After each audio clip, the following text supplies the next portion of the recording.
महान पाटलिपुत्र के ज्ञान विज्ञान शौर्य पराक्रमी वैभवशाली भूमि के प्रणाम करित हो महान सम्राट अशोक विश्वगुरु चाणक्य महान गणितज्ञ आर्यभट्ट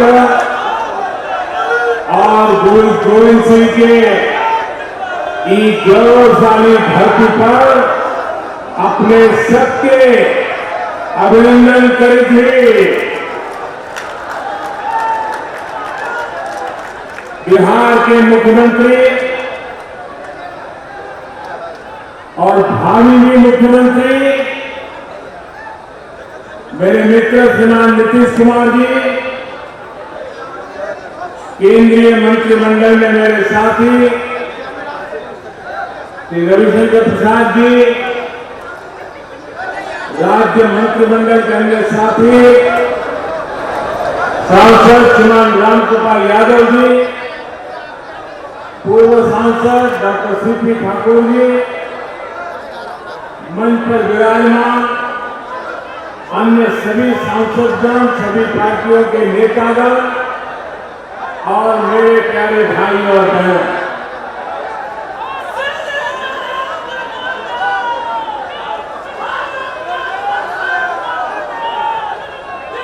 पटना, नालंदा और दूसरे जिलों के अलग अलग क्षेत्रों से पधारे आप सभी साथियों और जो हजारों साथी डिजिटल माध्यम से जुड़े हैं, सभी को मेरा आदरपूर्वक प्रणाम। हर बार की भांति इस बार भी आपका स्नेह और आपका जोश इस मैदान में ही नहीं बल्कि पूरे बिहार में संदेश दे रहा है, पूरे देश में संदेश दे रहा है। मेरा दूसरी बार बिहार आना हुआ है। मैं जहां गया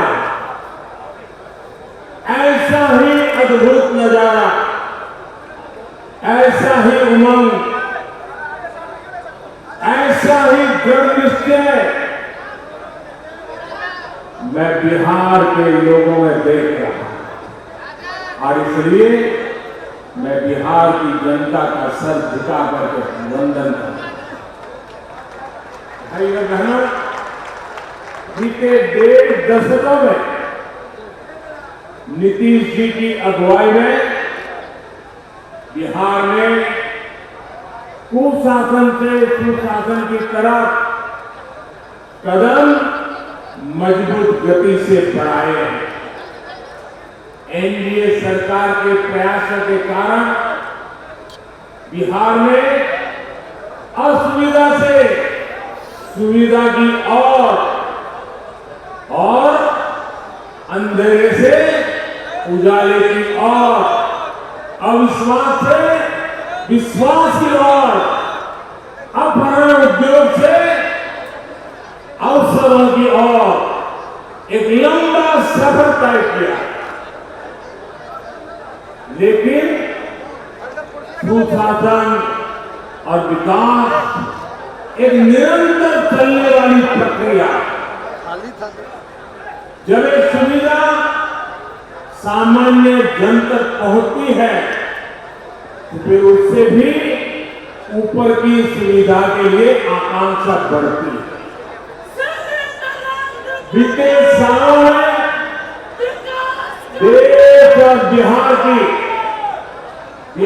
के युवाओं की यही आकांक्षा और अपेक्षा बढ़ी है। जो कभी वंचित था, अभाव में था, निराश था, वो अब आकांक्षी बन गया है।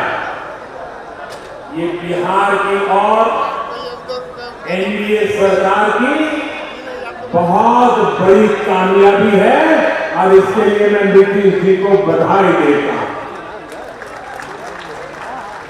भाइयों और बहनों, अटल जी कभी कहते थे कि बिहार में बिजली की परिभाषा ये है, जो आती कम है जाती ज्यादा। लालटेन काल का अंधेरा अब फट चुका है, लेकिन बिहार की आकांक्षा अब लगातार बिजली एलईडी बल्ब की है। पहले अस्पताल में एक डॉक्टर का मिलना मुश्किल था, अब जगह जगह मेडिकल कॉलेज और एम्स जैसी सुविधाओं की आकांक्षा। पहले गांव गांव में मांग थी कि किसी तरह खड़ंजा पिस जाए, अब हर मौसम में बनी रहने वाली चौड़ी सड़कों की आकांक्षा। पहले सामान्य रेलवे स्टेशन भी एक सपना थे, अब स्टेशन तो आधुनिक सुविधाओं से जुड़े ही रहे, नए नए रेल रूट शुरू किए जाए, इसकी भी आकांक्षा। भाइयों बहनों, बिहार के गरीब की आकांक्षा, बिहार के मध्यम वर्ग की आकांक्षा कौन पूरी कर सकता है? वो लोग जिन्होंने बिहार को बीमार बनाया, बिहार को लूटा, क्या वो ये काम कर सकते हैं? जिन लोगों ने सिर्फ अपने परिवार के बारे में सोचा, बिहार के एक एक व्यक्ति के साथ अन्याय किया, दलितों, पिछड़ों, वंचितों का हक भी हड़प लिया, क्या वो लोग बिहार की उम्मीदों को समझ नहीं पाएंगे? साथियों, आज बिहार जो चाहता है, बिहार के लोग जो चाहते हैं, वो एनडीए के लिए संकल्प पत्र की तरह है, शपथ पत्र की तरह है। आज बिहार के शहरों को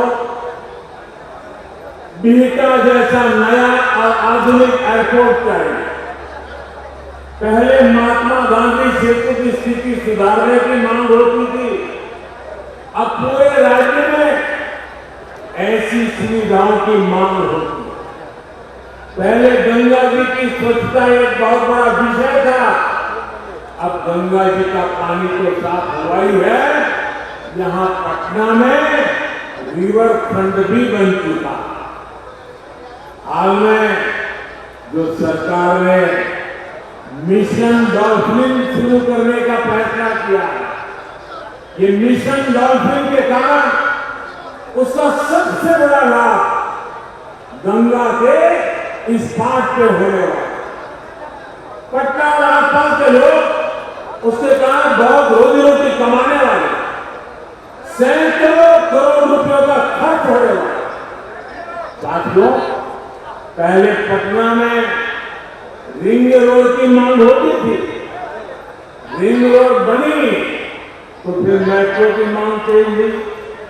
आज पटना मेट्रो पर काम चल रहा है तो दूसरे शहरों में भी ऐसी सुविधा की अपेक्षाएं बढ़ी है।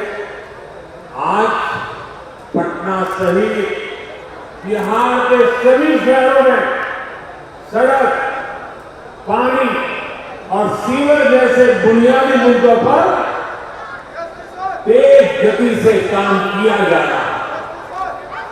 गंगा जी में गिरने वाले गंदे नालों का पानी ट्रीट करने के लिए, साफ करने के लिए आधुनिक ट्रीटमेंट प्लांट भी लग रहे हैं।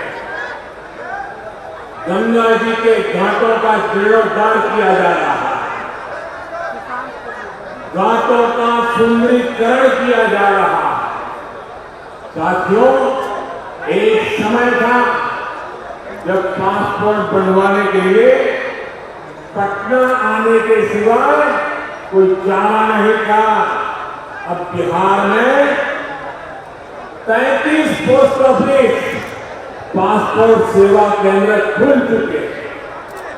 अब पासपोर्ट बनवाना और आसान हुआ है और ये मांग भी बढ़ी है कि और शहरों में भी ऐसे सेंटर खोले जाए। भाइयों और बहनों, बिहार के लोगों की इन अपेक्षाओं की पूर्ति अगर कोई कर सकता है तो आपको भी भरोसा है, देश को भी भरोसा है, ये सिर्फ और सिर्फ एनडीए कर सकता है। आपकी अपेक्षाओं की पूर्ति एनडीए के द्वारा होना तय है। आत्मनिर्भर भारत, आत्मनिर्भर बिहार के पीछे भी यही प्रेरणा, यही प्रोत्साहन है। इस अभियान का सबसे बड़ा लक्ष्य देश के, बिहार के अपने सामर्थ्य को नई ऊर्जा देने का। इस अभियान का लक्ष्य बिहार के युवाओं को नए अवसर देने का, नए रास्ते दिखाने का। इसके लिए एनडीए सरकार दिन रात काम कर रही है।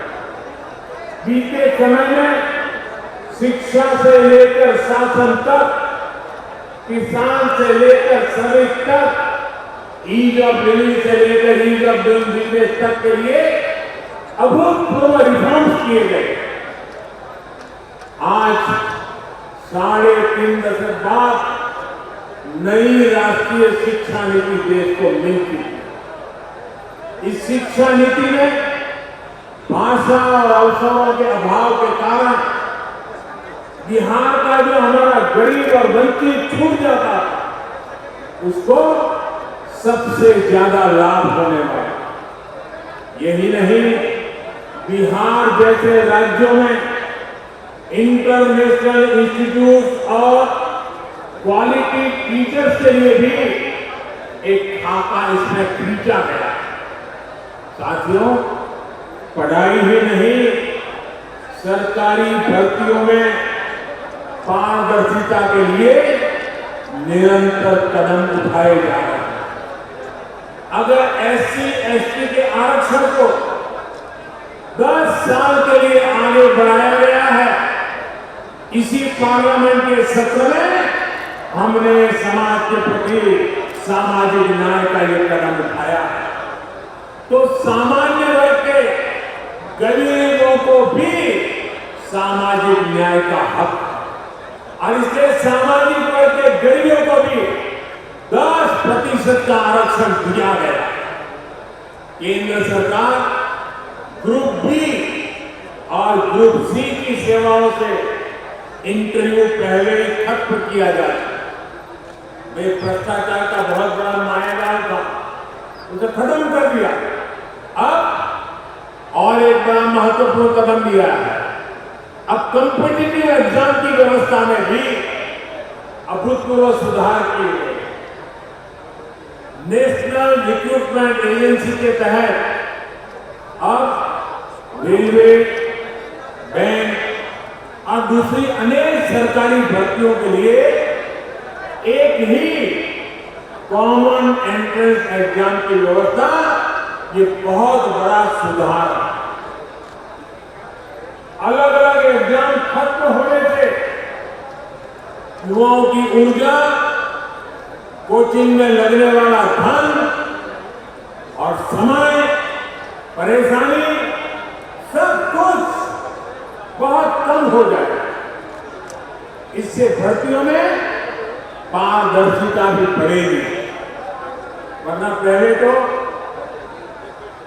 हर एक के लिए अलग फॉर्म भरो, हर एक के लिए अलग एग्जाम दो और एक ही डेट में 2 एग्जाम आ गए तो कहाँ जाओ कहाँ ना जाओ, परेशानी, ये सब खत्म कर दिया गया।